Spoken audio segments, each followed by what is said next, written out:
please keep that energy going for my guests, like AYSHFORD and our head coach, Andrew Webster, is finally in the hot seat. Be here, mate. What a weekend, boys. What a weekend. Ash, I'll come to you. Now, we are at the end of a road. Season 1 finale, half an hour live and direct from the lounge. You are looking extra comfy for some reason. There's something about you that just looks a little bit different. I just heard you say co-host. So I don't know whether that means pay rise next year, some royalties or something. I don't know. There was co-host mentioned. Always trying to get something. Always trying to get something, Ash. Webby, we've been after you for a little while, but you've been so locked in with the season. Yep. I'm interested to know, what does a head coach get up to these past few weeks? And I guess, and how have you reflected on the season now you've had a little bit of time to reflect? Just been supporting Cup, really. Obviously, David Tangatoa has done such a good job there with them, and just been following them, basically flying back and forth and spending time with my family and my little son Max and my wife, and about to go on holidays. Well, you are sitting here as our head coach, the Warriors head coach team. But what we wanted to do here on the lounge is get to know our head coach, right? So I thought we'd go back. We've called this Webby's timeline, all right? Webby's timeline to Wah's head coach. And we're going to go back to your playing career. In 1998, Balmain Tigers and Parramatta Eels. Yep. You take us back there now. This is where it started for you. Where's the eyebrows? Mate, that was a wet, windy game. I was man of the match that day. 30-0. That's probably the only time I ever got it. Shaun. But no, my playing career was very short but fun. I was probably the slowest man to ever play rugby league. But I thought I understood the game. Sure, that's why I went into coaching. But I had great memories at Balmain Tigers and Parramatta Eels, and I got to play under some really good coaches. So I wanted to get on and coach afterwards. What position were you? 5'8", and then I moved to back row. That's a big 5'8". I was going to say, there's a ball running 5'8" for sure, eh? That's why I was slow. Let's fast forward a few years now. 2005, player coach. Yep. Connecticut Wildcats. You led the team to a grand final. We get a close up. Long Beach Cali. How good was it over in the state? Hang on, is that Paddy Pimblett? Oh, mate. Talk to us about the States, mate. It's literally the best 12 months of my life. Yeah. I lived in Connecticut, which is like an hour outside Manhattan, and called that guy Junior Webby. That photo. I'm the guy on the left, if you don't know. I am 23. I flew over there. I had a book written on how I was going to coach this team, and I threw it out after the first session, and I just took them to the pub. Connection. Connection, it's still such an important part, right? Here we go. Assistant coach, Hull Kingston Rovers in 2006. Yep. Now, this is where I start to see the Andrew Webster I know start to be born. There he is. It's probably the first image I've seen that's a reflection of the man that sits here. How was your time in Hull? Awesome, mate. Awesome. Yep. I went there just to visit my brother, actually, and I met Justin Morgan, who's in that picture there. And he gave me an opportunity to be an assistant coach, and I'll never forget it. And I started there cleaning the grandstands, picking up papers, because my wages wasn't enough back then. And ended up being there for 6 years. Had a great time and learned so much and brought it back to Australia. Heading back to Australia, you bring that knowledge back. You become the head coach of the Balmain SG Ball Cup side that won the comp for the first time. What was it, 30 years? Yep. 30 years. So you're starting to make some tracks now. 2012, back in the western suburbs. Yep. Yeah, what do you remember? Where are you getting these photos Let's think about some of the players that have been under your wing. 2012, who were they? Who'd you have? Mitch Moses, Luke Brooks, they were the halves. Yep. I was really lucky. I just landed back in Australia, my old club where I grew up, and just managed to jag these two superstars in waiting. And I was pretty grateful. And we went on to win the comp and kind of launched my sort of opportunities. Yep. Club started, because I was only part-time that year, so gave me an opportunity from there. And always grateful for those. Did you two ever cross paths? Did you? Yeah, we did. Yep. I actually thought you were under 20s coach. Yeah, and then I went back as 20s coach. Yeah. When we came back as 20s coach, he sort of set me on the you right were too way. good for you wouldn't talk to me, I remember. He was only he was a superstar back then. Didn't last long. Let's jump forward to 2013, head coach of the Parramatta Eels NYC team. Yep. Again, just lessons being learnt. Yeah, I actually literally copied and pasted everything I did the year before, and it didn't work, really. We had a really good team, and we didn't make the 8. I was under Ricky Stewart, and Sticky taught me so much, and it was unbelievable. What are these photos? Unbelievable Good, learning mate. curve. Mitch Barnett. Mitch Barnett look local. Yeah, no, I think he'll be off you saying that. Yeah, actually, Sorry, Barnes. He might Friend of the resign show. as captain after. Yeah, friend of the show, Barney. But no, that was awesome that year. Just the lessons I learned, even though it was frustrating with the results on the field. Yeah. All right, 2015. Hey, the magic starts to happen. This is where our paths start to cross now. Assistant coach, Andrew McFadden. A big move, obviously, coming over here across the ditch. But I've always said you loved the place from day one. The first time I met you, I knew that you were going to be just a bloke who was going to buy in to everything NZ has to offer. But it started back in 2015. Yeah, honestly, you don't understand what Auckland's got to offer until you live here. I don't believe it. Like, if you're an away team where you're visiting for football, you don't really get to see it because you're so busy. And I just couldn't believe how much I loved it. Obviously, the group of people that we had, it was so much fun, and obviously learned so much off Cappy as well. He was such a good coach. We had a really cool thing going on there. I thought those 2 years just unfortunate we didn't get to where we wanted to get to, but I knew I loved this place and I loved the people. Yeah, let's jump a little bit. Let's fast forward a little bit because 2020. Success starts to hit your lap now. Yep. Right. Assistant coach to Ivan Cleary at the Penrith Panthers. Yep. Was it 1 or 2 comps? 2. 2 comps. Yep. Yeah. Here we go. Talk us through it. Mate, I'm happy with my contribution at Panthers. Like, I really am. But they'd already won 17 in a row the year before and got beaten by the Storm in the grand final. So I was coming there to not change the world. I remember really clearly Ivan wanted me. Because I'd worked with Ivan before at the Tigers, he really wanted me to come and make sure we had that continuity and play the same way that we were playing and just add some different touches. And I didn't feel like I had a huge impact on the Panthers, but they probably had a huge impact on me, like what I learnt. And it probably confirmed everything I knew, that good people, culture, people tight together, what you can do. And I'm so grateful for that opportunity and what I learned. And I think when you get to go to a successful place like that and be around those people, and then people start asking, well, who's their assistant coaches? And then, we'll get to there. That's how I got my opportunity probably here. Oh, can we get there right now? Can we make some noise, guys? This is our head coach. 2022, you sign on. Now, the club's off the back of COVID, spending a heap of time away. Yep. I still, clear as day, remember a conversation that we had when you signed on. Yep. But that was mid-22. What in your mind was your first port of call? What did you have to get stuck into straight away? What was your main priority? You remember? I remember my first conversation was, I just remember saying to Cameron that anyone that wants to help. This is. I promise you one thing, it don't look like that now. But feel free to slow this down or rewind. I don't mind. No, I took my hoodie off, I can tell you. It doesn't look like that. But, I just wanted every player that wanted to be here just to feel confident that no matter how good or poor it was going for them at the time, we could actually do something and improve and have fun and work hard. And those who didn't want to be here, I was quite happy for them to move on. So, that was the first thing I wanted to do, was have belief. I think, I don't know, it's just my style. I didn't want to come in and say, right, everyone, the people that I didn't like from afar to leave. Yeah. I just wanted everyone to have complete belief that if they all bought in, we could do something. That was the first thing I wanted to do when I came to the club, and had great support from Cameron and Robbo, so it was awesome.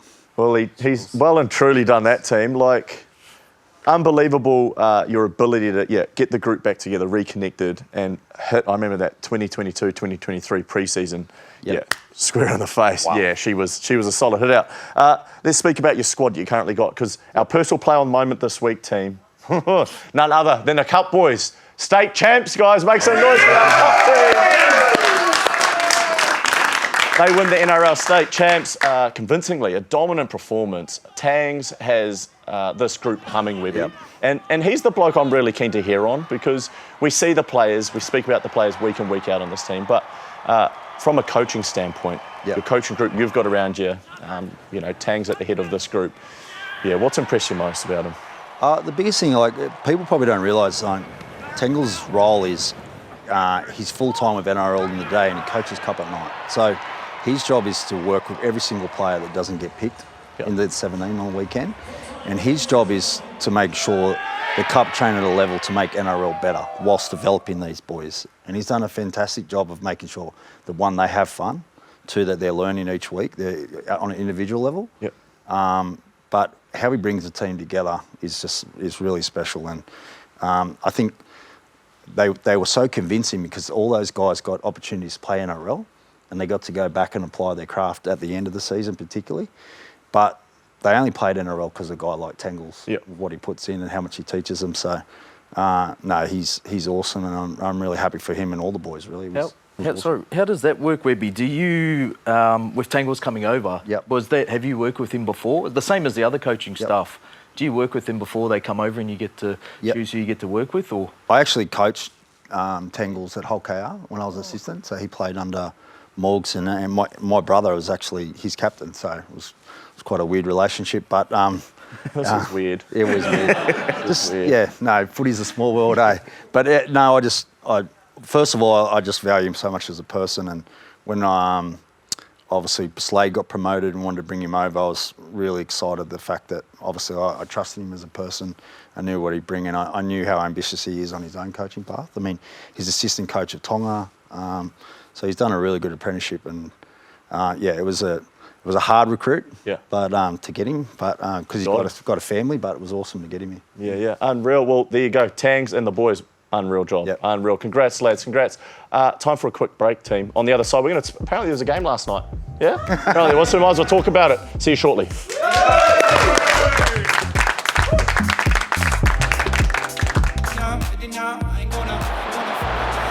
markers there. And Walsh comes rampaging over the ball. Reece Walsh has licked it. There's the quick play of the ball. Just look at Reece Walsh. He goes from the right to the left. Post, rattles. That's power. Reece Walsh. Oh, what a grand final try. Sit back and look at this. That is one of the most inspiring grand final tries I've ever seen.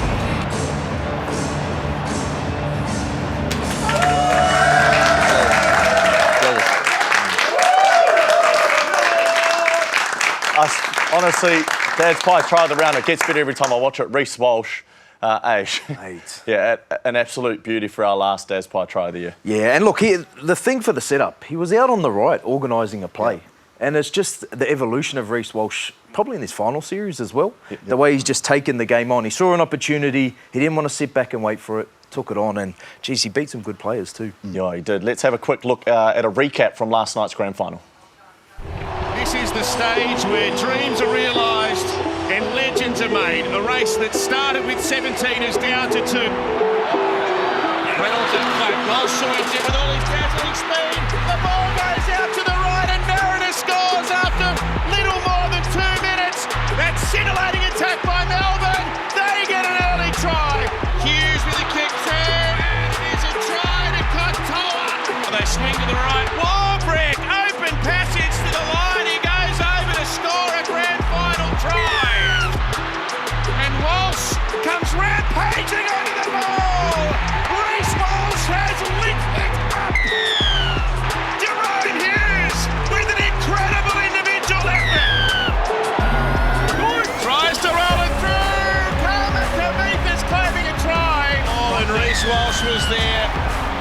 Devin Shibasaki, he gets between defenders and puts the ball on the line. He's gone. Another injury for Adam Reynolds. Takes for Walsh. He's given the money ball. Ezra Mann, Reece Walsh now has a look. Shibasaki's gone over. The Broncos have hit the front. He's gone through. Reece Walsh to save the game.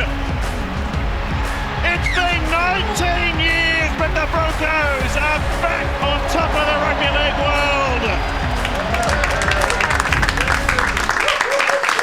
Take a breath, team. Every time I see those clips, what a game, what an individual performance. And now I want to talk about a few of these moments, a few key moments. There's 3 of them that really stand out to me, right? And they do all involve our man, Reece Walsh, because probably one of the most dominant performances from an individual. And it starts here, Webby. I want you to touch on this. A defensive play to stop a try on a Kamakamika. I actually think he's more of an attacking player, but that was iconic. And you're going to see it more often. Just if he doesn't make that tackle, the game's over. Yeah. And they don't get to fight another day later in the game. And that was awesome. 26-12, I think, if that's awarded, they go up. So massive play in the context of things. And for it, you can measure his skill all day. Yep. But it's his heart and his ticker which is really starting to stand out. We always knew he was feisty and fiery. Yep. But he's starting to put it into the right places now and coming up with plays for his team just like that. Second moment. Shipazaki's try to seal the game. Now, again, Reece Walsh was all over this, and I want to talk about this little sequence leading into it. You see him here take on Munster.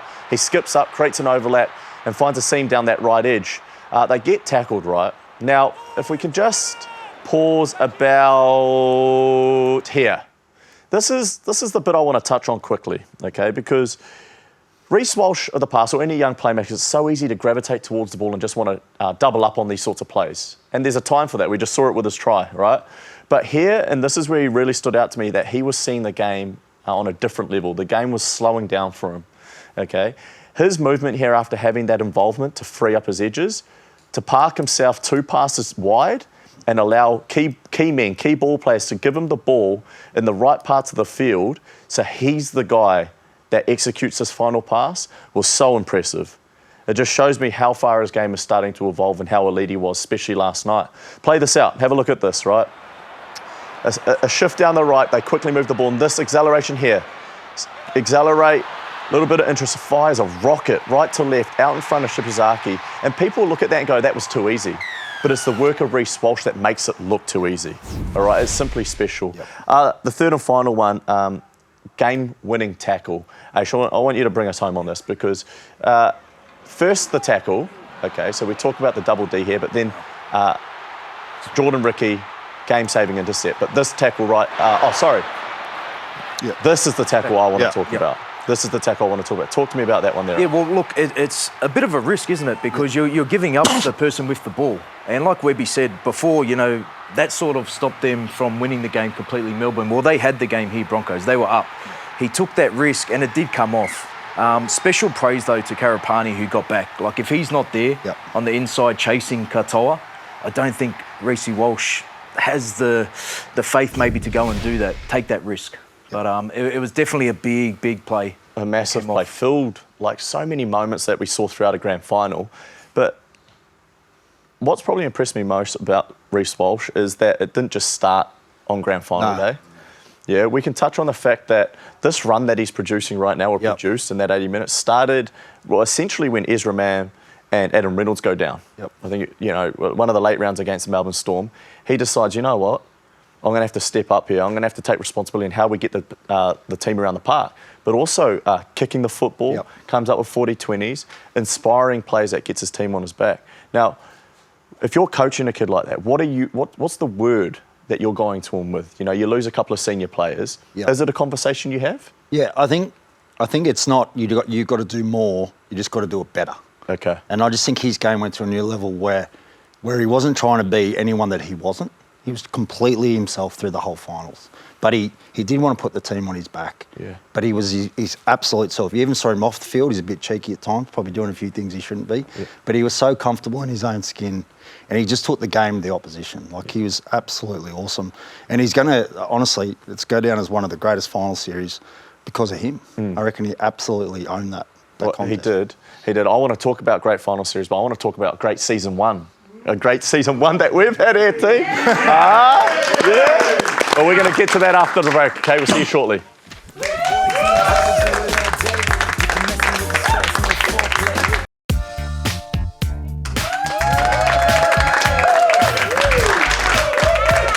Yes, welcome back into the lounge. Right, hey, regular season footy might be over, but international footy is just around the corner. Pack champs are in town.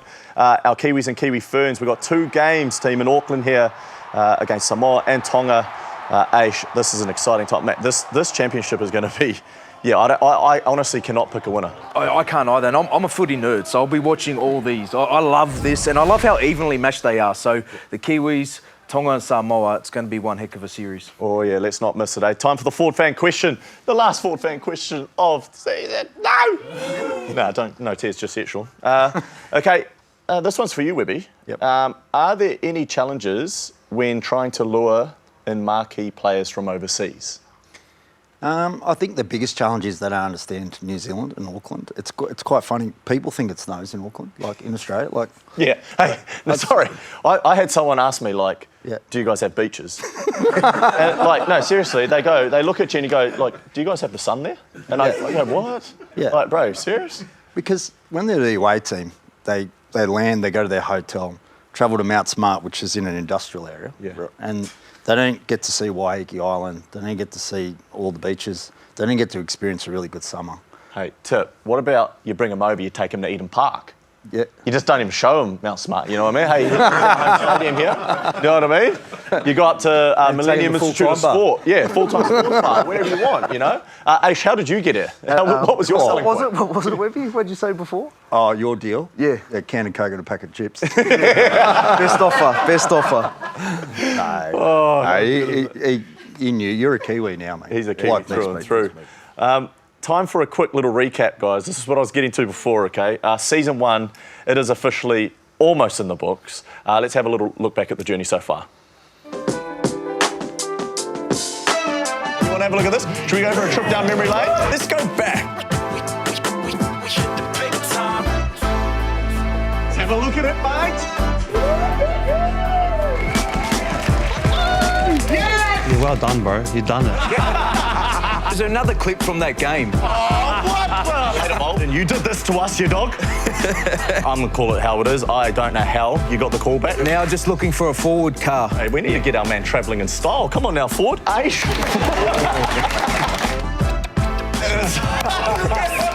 Book a test drive today. What are you doing there? I found something, I think it was of your last game. Go to college for steal ourselves. You're a wizard, Harry. Oh, there you go. You've carried on like you've scored the winning final here.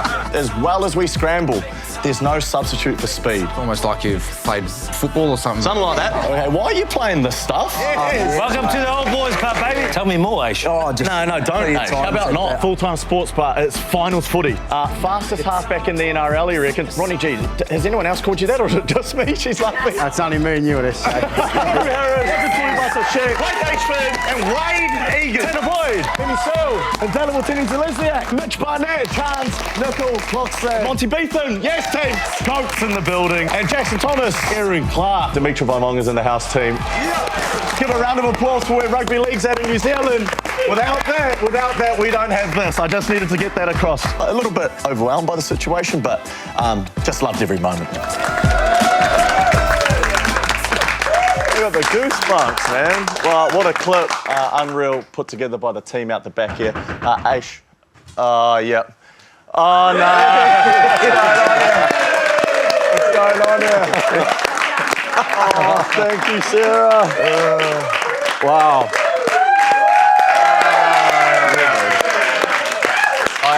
Hopefully Kayla's not watching this. I will be taking those. No.